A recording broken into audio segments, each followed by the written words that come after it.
Assalamualaikum warahmatullahi wabarakatuh. Hamdan wa sholatan amma ba'du.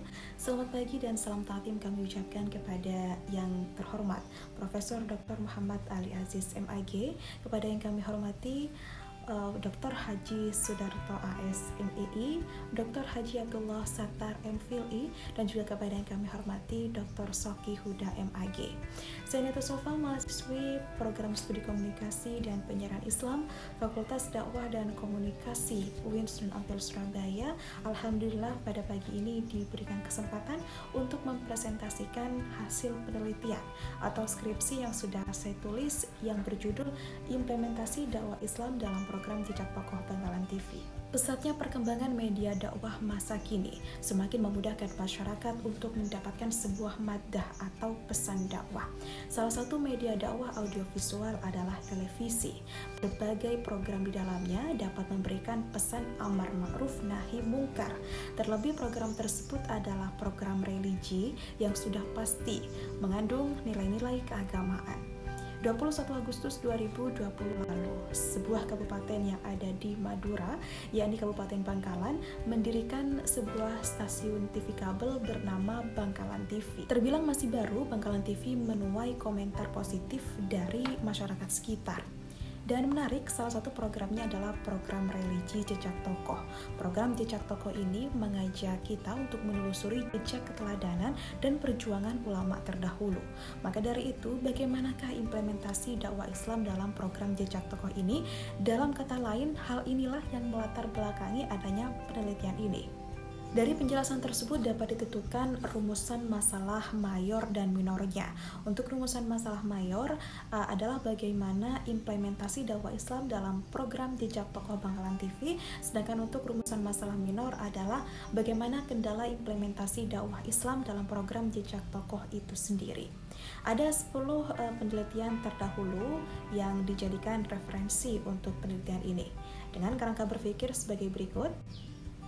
Beralih ke metode penelitian atau bab 3 dalam skripsi ini, jenis pendekatan yang saya gunakan adalah pendekatan kualitatif deskriptif dengan metode field research atau studi lapangan, menggunakan teori atau model yang dikemukakan oleh Miles and Huberman.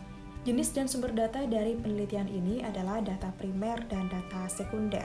Adapun teknik pengumpulan datanya melalui wawancara, observasi, dan dokumentasi. Sedangkan metode analisisnya sebagaimana yang dikemukakan oleh Miles and Huberman, yang pertama adalah data collection, yang kedua adalah data reduction, yang ketiga data display, dan yang terakhir adalah conclusion. Baik, kita sampai di bab 4 yaitu pembahasan, dan yang pertama ada deskripsi objek penelitian yang terdiri dari Jejak Tokoh dan Bangkalan TV. Jejak Tokoh sebagaimana yang dijelaskan di awal adalah sebuah program religi yang ditayangkan di Bangkalan TV. Program ini mengajak kita untuk menelusuri jejak keteladanan dan perjuangan ulama terdahulu. Tayang setiap hari Rabu pukul 16 waktu Indonesia Barat. Dikarenakan Bangkalan TV adalah sebuah stasiun TV lokal, maka kebanyakan tokoh yang diangkat adalah tokoh yang berasal dari Bangkalan, seperti Syekhona Muhammad Khalil Bangkalan. 2 episode yang menjadi representasi dari penelitian ini yaitu episode Perahu Sarimuna, dan yang kedua ada episode Masjid Agung Bangkalan, di mana kedua episode ini sangat representatif untuk menggambarkan program Jejak Tokoh Bangkalan TV. Selanjutnya adalah Bangkalan TV. Bangkalan TV berada di bawah naungan PT Media Bangkalan Televisi yang berada di Jalan Halim Perdana Kusuma nomor 8 Kecamatan Burneh, Kabupaten Bangkalan. Proses publikasinya melalui jaringan TV kabel dan juga internet, yakni YouTube channel dan juga www.bangkalannews.com. Dikarenakan semua tayangan dari Bangkalan TV ini dapat diakses di YouTube channel Bangkalan TV, maka hal ini semakin memudahkan masyarakat untuk menikmati tayangannya di mana saja dan kapan saja. Dan demikian tentang deskripsi objek penelitian. Selanjutnya kita beralih ke analisis data. Sebagaimana model yang digunakan dalam penelitian ini, yaitu model yang dikemukakan oleh Miles and Huberman, di mana keduanya membagi studi lapangan menjadi 4 tahapan. Yang pertama adalah data collection. Jadi semua data yang kita temui selama kita terjun ke lapangan ditulis sebagai data collection. Karena tidak semua data diperlukan, maka tahapan yang kedua adalah data reduction. Kita mereduksi atau membuang data yang tidak diperlukan. Selanjutnya adalah data display, atau kita menyajikan data yang diperlukan sesuai dengan tujuan penelitian. Dan langkah terakhir adalah conclusion drawing atau verifikasi atau juga kesimpulan. Jadi setelah data disajikan, kita dapat menarik kesimpulan sesuai dengan tujuan penelitian. Dan karena di sini kita ingin mengetahui implementasi dakwah Islam dalam program Jejak Tokoh Bangkalan TV, maka yang harus kita cek adalah kelengkapan unsur-unsur dakwah Islamnya, mulai dari dai, mad'u, maddah, kemudian manhaj atau thariqah, dan wasilah, dan juga atharnya. Berperan sebagai dai, yaitu program Jejak Tokoh yang direpresentasikan oleh 2 episode berikut. Adapun mad'unya adalah pemirsa Bangkalan TV, viewers YouTube channel Bangkalan TV, dan pengunjung website www.bangkalannews.com. Unsur selanjutnya adalah pesan dakwah.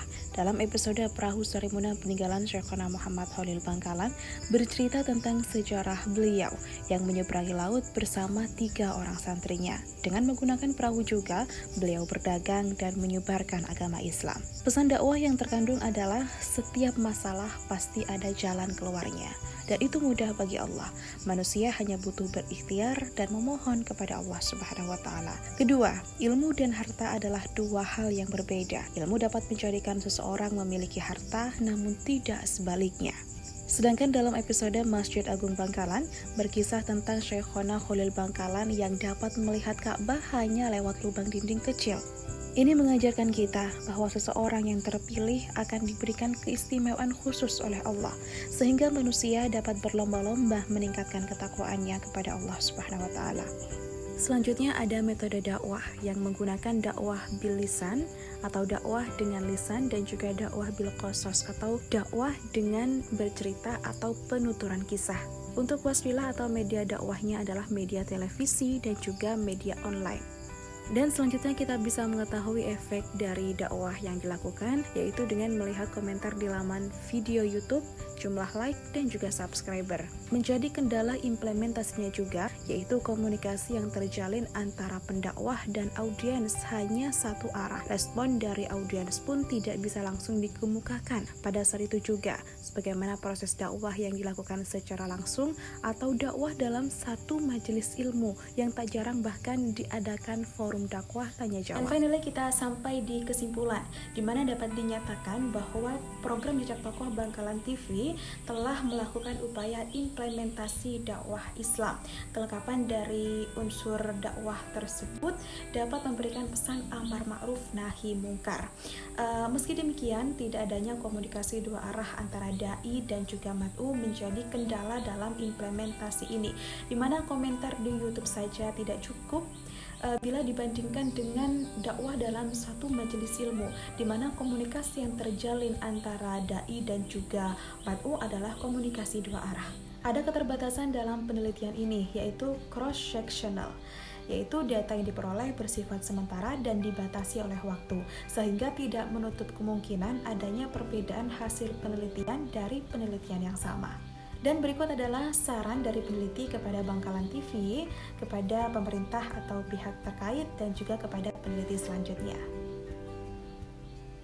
Dan demikian apa yang dapat saya paparkan terkait hasil penelitian atau skripsi ini. Semoga banyak manfaat yang dapat kita peroleh. Amin. Terima kasih. Wallahul muwaffiq ila aqwamit thoriq.